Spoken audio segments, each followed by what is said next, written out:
Bonjour à toutes et à tous, vous écoutez Cinécast, édition spéciale confinement. Salut Thibaut, Et Guillaume, ça va? confiné, mais ça va, on survit. Avec ta voix lointaine, mais toujours là, toujours aussi chaude et aussi rassurante. Euh, Non, très, très sérieusement, on était un peu parti rapidement hein, avec Cinécast parce que forcément, je pense j'étais absent une semaine et puis il y a eu le confinement. Du coup, on n'a pas pu enregistrer de nouvelles critiques cinéma. Forcément, il n'y a pas de nouveaux films qui sont sortis. Et puis pendant le confinement, j'ai longtemps été sans ordinateur aussi, ce qui est très pratique. Oui, très, très pratique. Mais maintenant, tu as un nouveau PC, un tout nouveau PC, donc on va pouvoir, Ouais. reprendre les enregistrements à distance.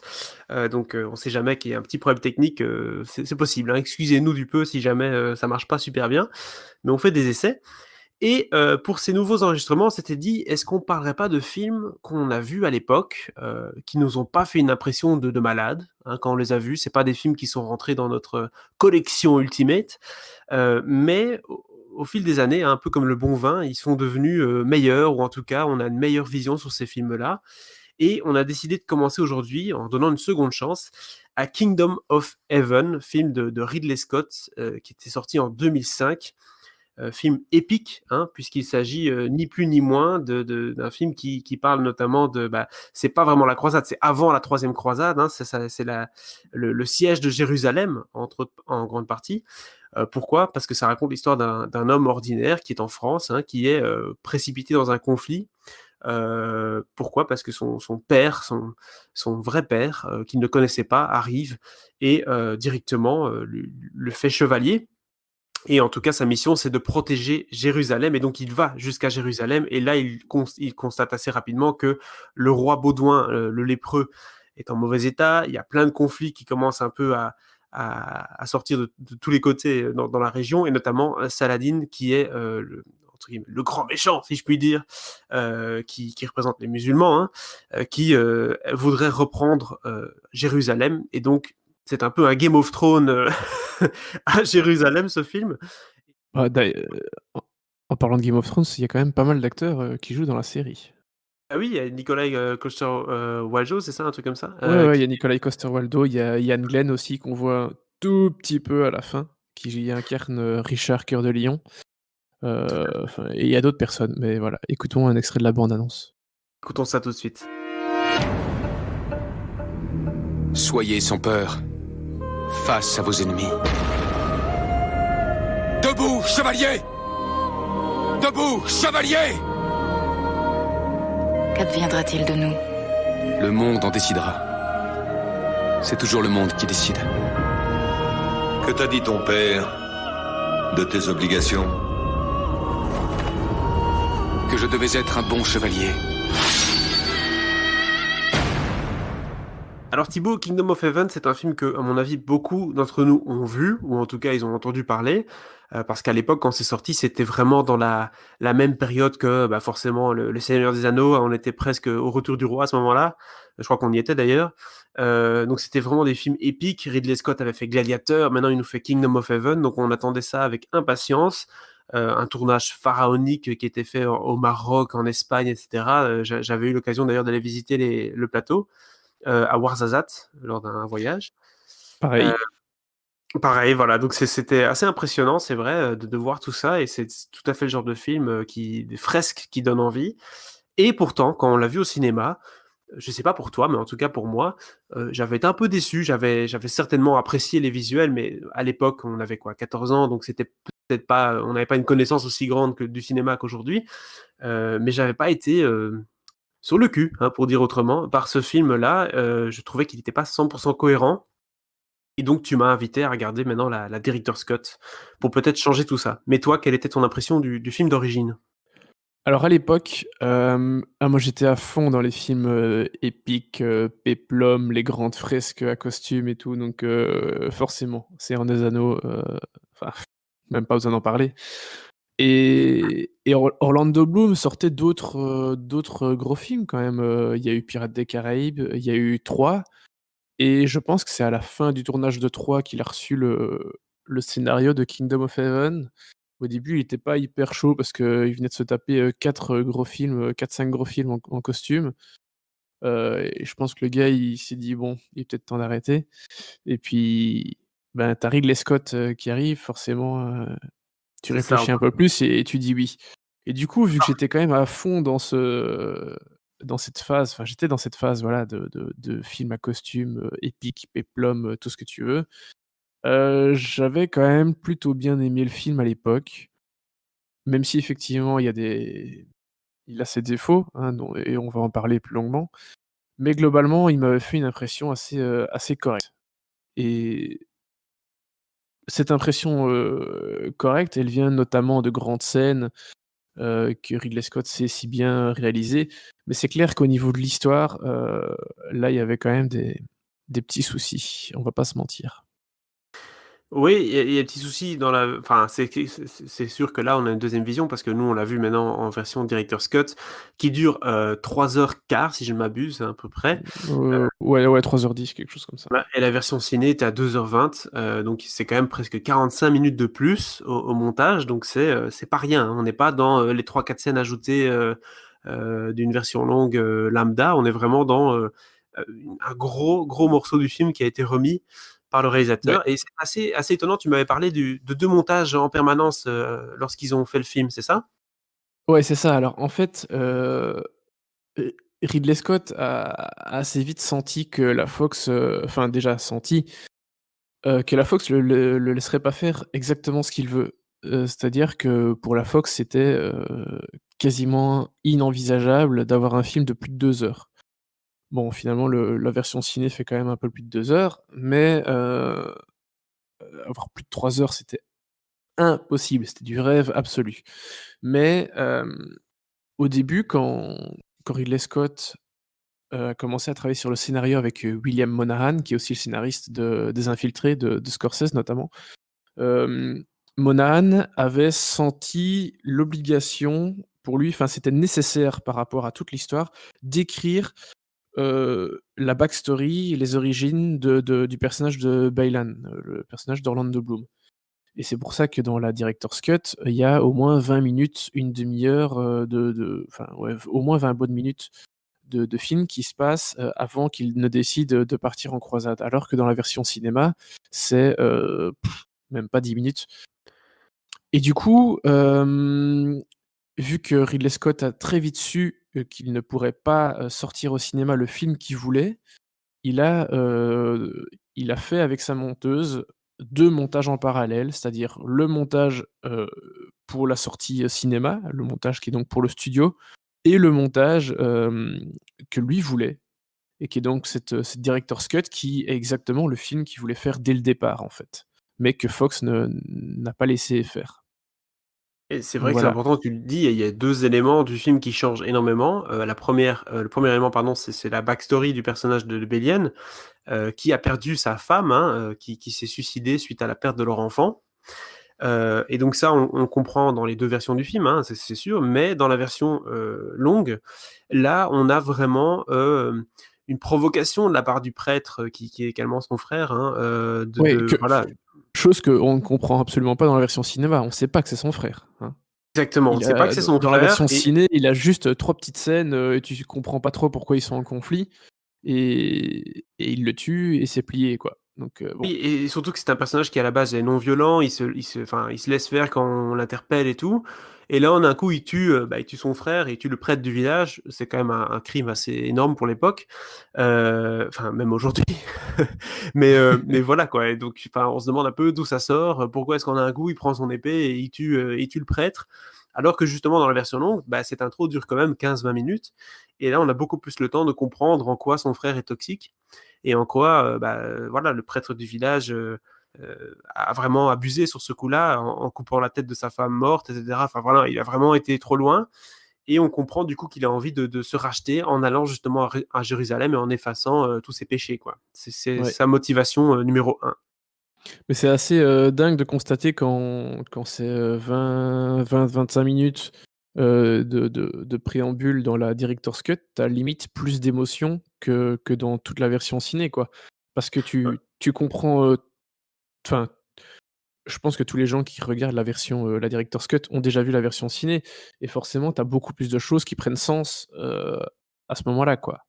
Donc rien qu'en 20 minutes, toute enfin, tout n'est pas expliqué, tout n'est pas justifié, mais il y a énormément de richesse et c'est bien mieux d'un point de vue émotionnel pour le spectateur.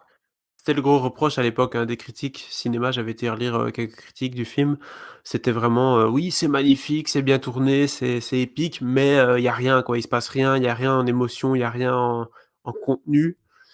C'est un gâchis, etc., etc.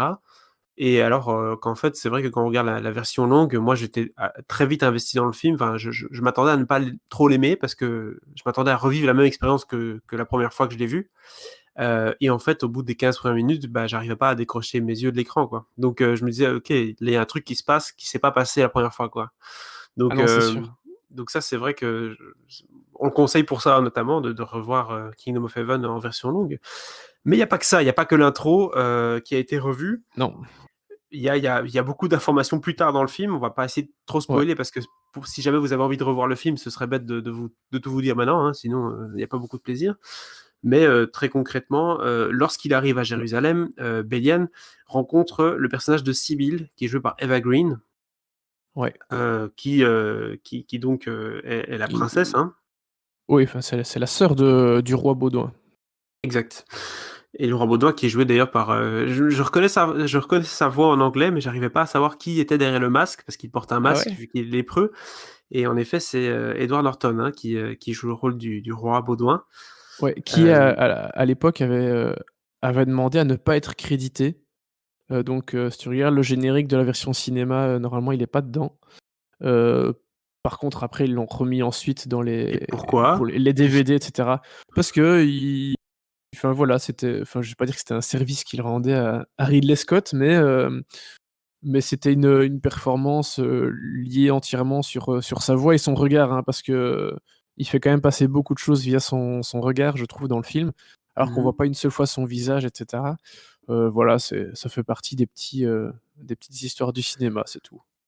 Et donc Baudouin est le roi de Jérusalem, et Sibylle est dans une situation un peu particulière elle est mariée à, j'ai oublié son nom, c'est À Guy, Guy de Lusignan.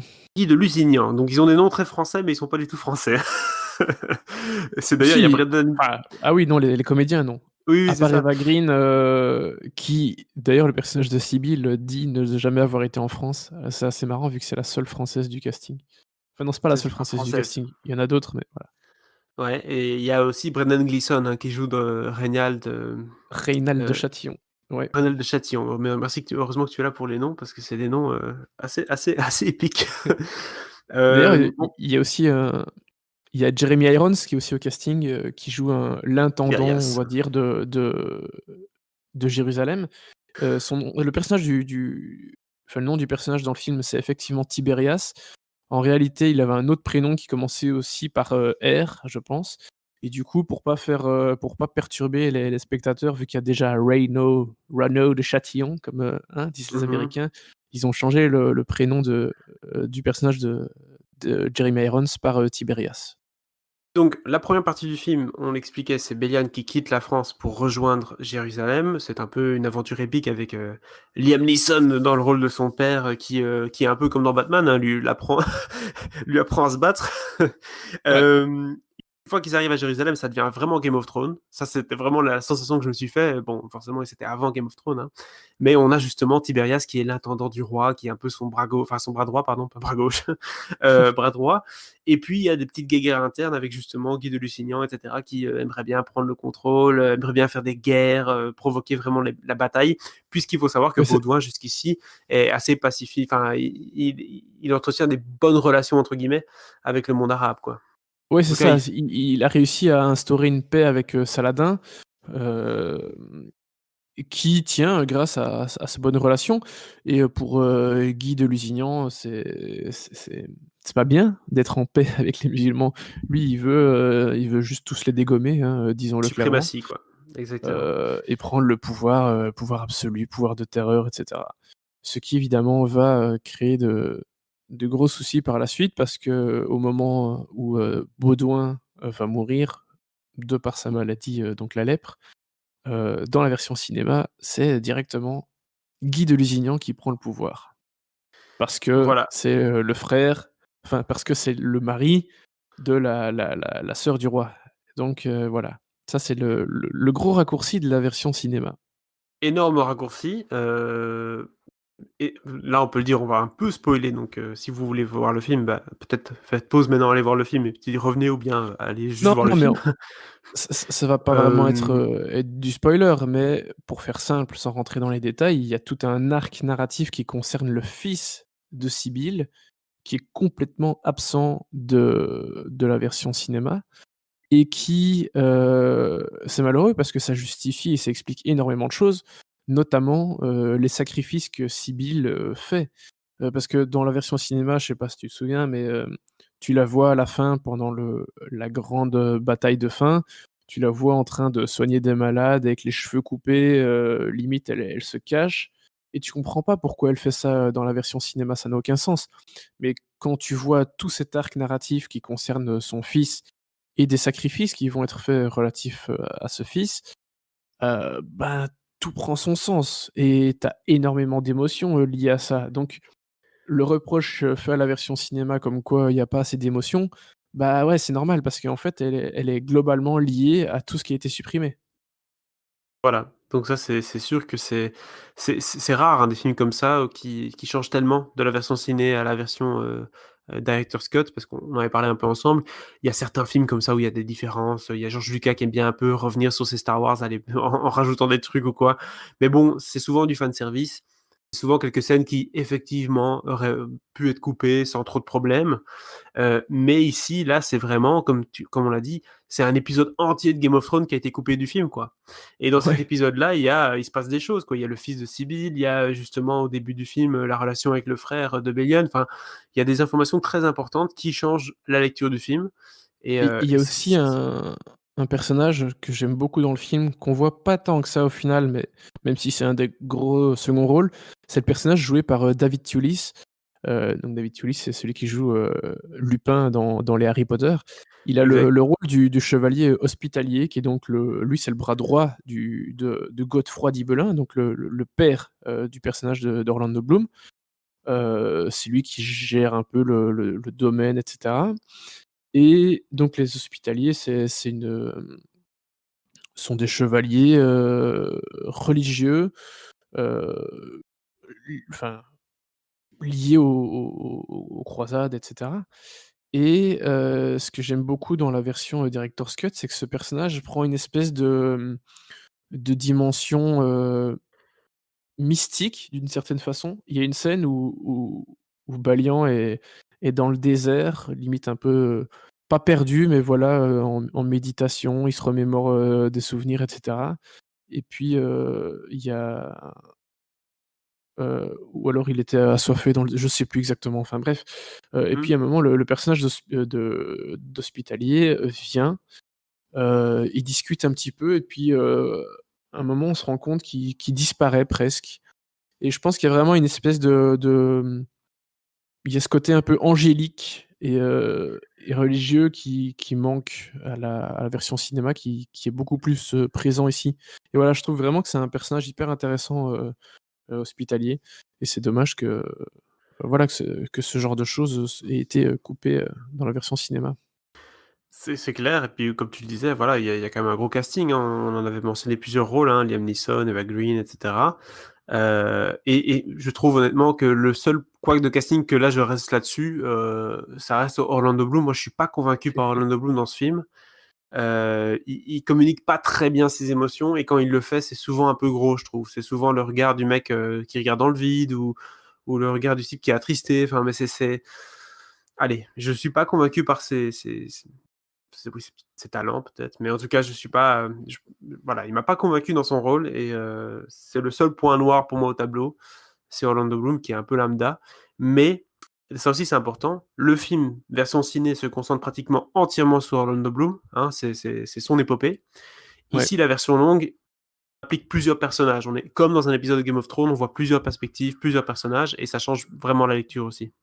Ah, c'est sûr. Moi, je suis pas complètement d'accord sur Orlando Bloom parce que il joue un personnage qui est plein de doutes. Lui, son unique but, c'est la rédemption, c'est que sa femme, n'aille pas, en enfer. C'est que enfin voilà, c'est de sauver son âme. Donc forcément, Jérusalem a un caractère, très important, par rapport à ça. Et donc voilà, en fait, il va se rendre compte que, bah, Jérusalem, c'est peut-être pas, complètement ce à quoi il s'attendait et ce qu'il espérait. Et donc voilà, il joue un personnage qui a certaines attentes, qui doute beaucoup, et puis qui se rend compte que tout ne correspond pas à l'idée qu'il s'était faite. Et je trouve que son jeu reste, quand même relativement en adéquation avec ça, donc ça me voilà, je trouve pas qu'il soit particulièrement mauvais. C'est pas le meilleur acteur du monde non plus, hein, mais je trouve qu'il fait vraiment bien le boulot ici. Thibaut, parlons aussi un peu de la musique, mine de rien, parce que c'est une musique, bah, tout aussi épique que le film. Qu'est-ce que tu en as pensé toi de cette composition assez originale du coup? Ah bah, elle est complètement épique, ça c'est sûr, et je trouve que Harry, Gregson Williams a fait un excellent boulot. Hem, Chaque fois ouais, franchement, chaque fois que j'écoute cette musique, je suis dans un autre monde, je suis replongé dans le film. C'est une BO que j'écoute assez souvent quand même, parce que voilà, elle est tellement magnifique que c'est juste Et un quel plaisir de l'écouter quand je travaille par exemple ou autre. autre Et quoi? BO il a fait par hasard? Comme ça Oh, pour, il en a fait plein, mais pas forcément des BO, hyper marquantes, hein, mais il a pas mal composé pour le frère de Ridley Scott, donc Tony Scott. Pour Antoine Fuqua aussi notamment, enfin voilà, pour Joel Schumacher, bref, il y en a quelques-uns. Il a quand même une grosse filmographie, mais on va dire que le réalisateur, pour lequel il a été le plus fidèle, c'est Tony Scott. Voilà. Et il a rebossé par la suite avec Ridley sur, Seul sur Mars notamment. Voilà. et c'est vrai qu'après quand j'étais voir la filmo de Ridley Scott, bon je connaissais la plupart de ses films, mais c'est assez impressionnant la filmo de Ridley Scott, tous les films différents qu'il a pu faire et des films qui ont marqué quand même le cinéma. Ouais, C'est clair que c'est et un énorme réalisateur. il fait souvent des director's cut, hein, d'ailleurs. Je l'ai pas encore vu, mais ce sera bientôt le cas, parce que je vais recevoir, l'édition bientôt. Seul sur Mars a une director's cut.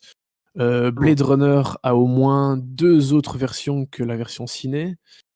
Son Robin des Bois a aussi une director's cut, et chaque fois clairement tous tous ces films prennent, une autre dimension quand tu vois ces director's cut, parce qu'elles sont, très, très bien, très, très bien faites et vraiment beaucoup plus riches, donc voilà, Ridley Scott, quand vous voyez qu'il fait une director's cut, une version longue, faut pas hésiter, faut vous plonger dedans, directement, quoi.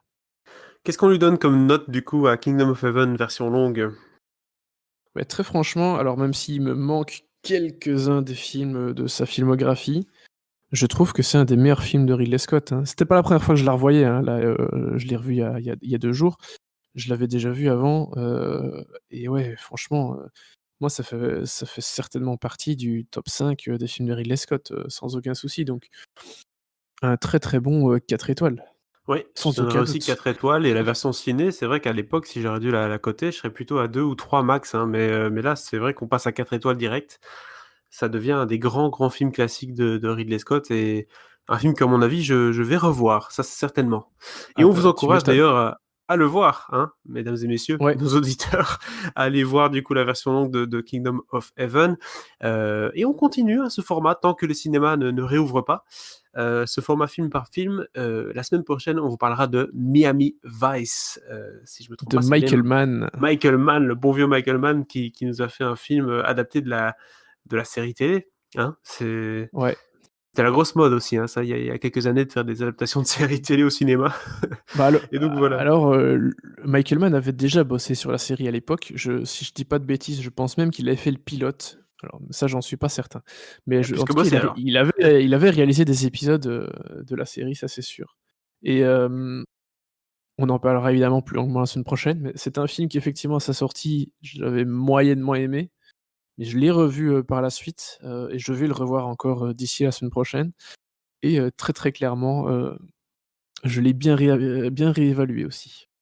Et n'hésitez pas à nous donner, des suggestions de films que vous estimez qu'ils sont, un peu underrated, sous-estimés, heu et qui ont évolué dans le temps et souvent pris une autre dimension ou sont plus appréciés. Voilà, donc n'hésitez pas à nous donner vos recommandations. Voilà, c'était tout pour cet épisode, seconde chance de Kingdom of Heaven. On se retrouve la semaine prochaine pour Miami Vice. À très bientôt. À bientôt.